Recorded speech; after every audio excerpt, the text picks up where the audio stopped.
사랑하는 여러분 반갑습니다. 오늘도 주 안에서 은혜 가운데 승리하시기를 바랍니다.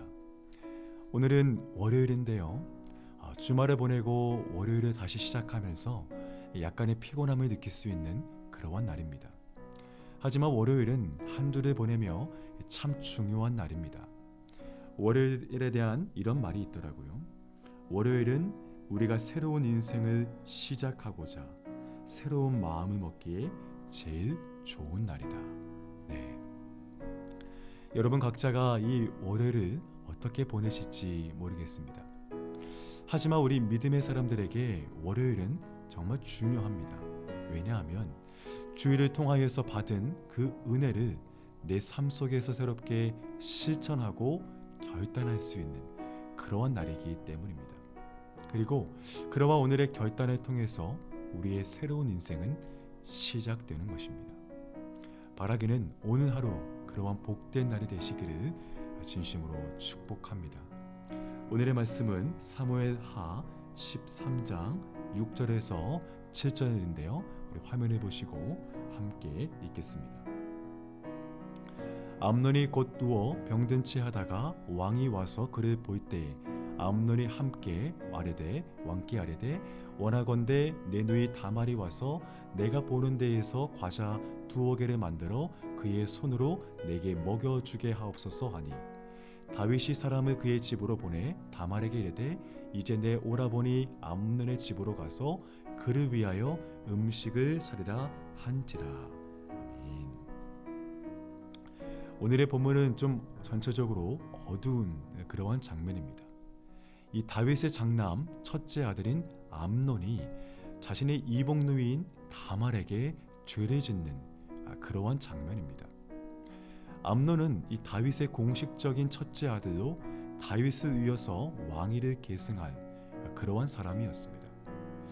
하지만 그는 자신의 정욕을 이기지 못하고 그의 친구인 요나답의 이 간교한 악한 관계를 받아들이고 돌이킬 수 없는 죄를 짓게 됩니다. 그리고 이 사건으로 훗날에 다윗의 가문에 큰 위기가 닥치게 되죠. 이 본문 앞장에서 우리는 이 다윗이 밧세바를 자신의 정욕으로 범하고 그의 남편 우리아를 죽인 그러한 모습을 지켜보았습니다. 그리고 이러한 무서운 죄의 영향력은 지금 다윗의 자녀들에게까지 자행되는 그러한 모습을 보이고 있다는 것이죠. 여러분, 죄는 유전되는 것이 아닙니다. 예전에 한국에서 어느 기도원들에 가면 가문의 저주를 끊어야 된다라는 그런 말씀을 많이 들은 적이 있습니다. 가문의 저주, 쉽게 말해 조상으로부터 흘러내려오는 그 가정에 저주가 있다는 것입니다. 그리고 이 가문의 저주와 죄가 마치 유전이 되는 것처럼 대물림되기 때문에 그것을 끊어야 한다는 것입니다. 여러분, 하지만 이것은 성경에 맞지 않는 그러한 말입니다. 이 성경은 에스겔 18장 20절 말씀에 아들은 아비의 죄악을 담당치 아니할 것이요 아비는 아들의 죄악을 담당치 아니하리니 라고 분명하게 말씀을 하십니다.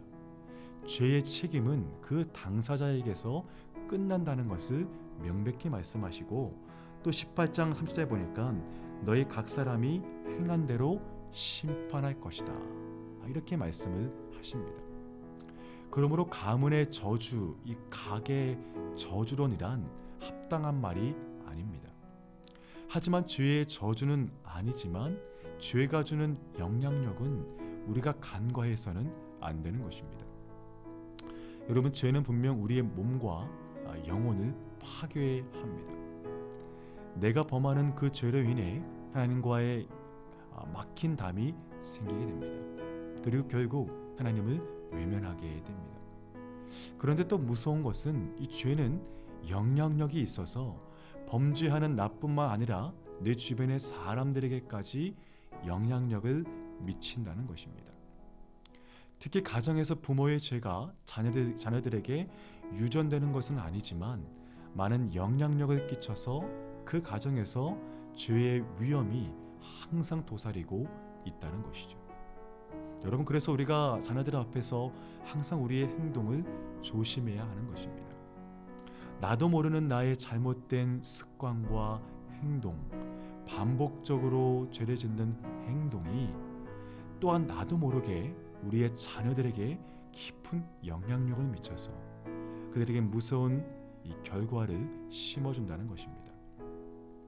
오늘 본문에서 이 다윗은 밧세바를 범한 이후 급속도로 영적인 감수성이, 민감함이 떨어지는 것을 볼 수 있습니다. 이 다윗은 날마다 매 순간마다 다윗이 여호와께 여쭈어 이르되라고 하면서 하나님의 뜻을 물었던 그였지만 그의 죄가 그의 영혼과 몸을 파괴합니다. 이 본문에서 다윗의 아들 암논은 아픈 척을 하고 아버지에게 다말을 시켜 자신에게 먹을 것을 갖다 달라고 이야기를 합니다. 다윗은 한치의 의심도 없이 그대로 들어줍니다. 이때 다윗이 영적으로 조금 더 민감하게 이 사실을 캐치했다라면 그것에 대해서 의심하고 다른 방법을 택했을 것입니다. 하지만 죄로 인해 영적으로 둔감해진 다윗은 그것을 알아차리지 못하고 다말에게 시켜서 음식을 갖다 주게 합니다. 그리고 그 일로 다윗과 그 가정은 이 불행과 파탄에 빠지기 시작합니다. 사랑하는 여러분, 이렇게 죄는 우리를 영적으로 둔감하게 만듭니다. 그리고 죄를 짓는 나 자신뿐만 아니라 내 주변의 사람들에게까지 무서운 영향력을 발휘한다는 것입니다. 우리는 이 땅에 살아가면서 죄를 짓지 않을 수 없습니다. 날마다 매 순간 우리 안의 본성은 끊임없이 우리를 죄의 길로 유혹합니다. 그러므로 우리는 죄가 우리에게 불러일으키는 심각한 결과를 인식하고 항상 영적으로 깨어있기를 힘써야 하는 것입니다. 그 죄가 나뿐만 아니라 결국 우리의 가정에, 내가 속한 공동체에 무서운 저주를 갖다 줄 수 있음을 더욱 인식하고 그것에 피 흘리기까지 싸워야 한다는 것입니다. 여러분, 그럴 때 우리 안에 이 영적인 감수성이 생깁니다. 내가 행동하는 하나하나, 내가 생각하는 하나하나를 말씀의 거울 앞에 비추어서, 성령의 탄식 아래 비추어서 나 자신을 점검하고 확증하게 된다는 겁니다. 그래서 고린도후서 13장 5절 말씀에 이렇게 나와 있습니다. 너희는 믿음 안에 있는가? 너희 자신을 시험하고 너희 자신을 확증하라. 예수 그리스도께서 너희 안에 계신 줄을 너희가 스스로 알지 못하느냐? 그렇지 않으면 너희는 버림받은 자니라. 아멘. 사랑하는 성도 여러분, 오늘 하루 이 다윗과 그의 아들에게 나타난 이러한 모습을 보면서 우리 자신을 스스로 시험하고 확증해 보시기 바랍니다. 그래서 혹여 우리의 어떤 죄로 인해 영적으로 무지하고 둔감했던 영적인 감수성을 다시 회복하기를 원합니다. 그래서 진정 나에게 원하시는 하나님의 뜻이 무엇인지 분별하여 주의 영광을 나타내는 그런 복된 날이 되시기를 주님의 이름으로 축복합니다.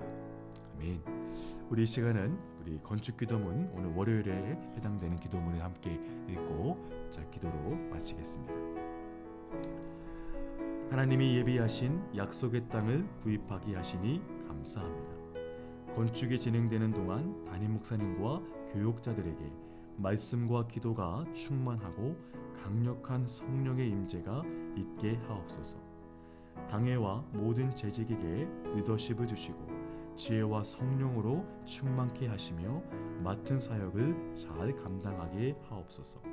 수고하는 건축위원들이 날마다 새 힘을 얻게 하시고 진행되는 건축 과정마다 성도들과 잘 소통하며 세밀한 부분까지 살펴 안전하고 순탄하게 하옵소서. 건축에 참여하는 모든 분들이 기쁨으로 맡겨진 일을 성실하게 정직하게 감당케 하시고 끝까지 최선을 다해 섬기게 하옵소서. 아멘. 이 시간 제가 기도하겠습니다. 사랑과 은혜가 많으신 주님 감사합니다. 오늘도 말씀의 거울 앞에 우리의 자신을 비추어서 우리 자신을 시험하고 확증하기를 원합니다. 하나님, 날마다 우리의 삶 가운데 하나님께서 우리에게 말씀하시는 주의 음성에 민감하게 반응하게 하시고 민감하게 순종할 수 있는 우리의 삶이 되게 하여 주시옵소서. 그러므로 어떠한 상황과 형편 가운데서도 하나님께서 우리 가운데 원하시는 그 믿음의 뜻을 잘 분별하여서 주님의 영광을 위해 귀하게 쓰임받는 우리의 모든 삶이 되도록 축복하여 주시옵소서.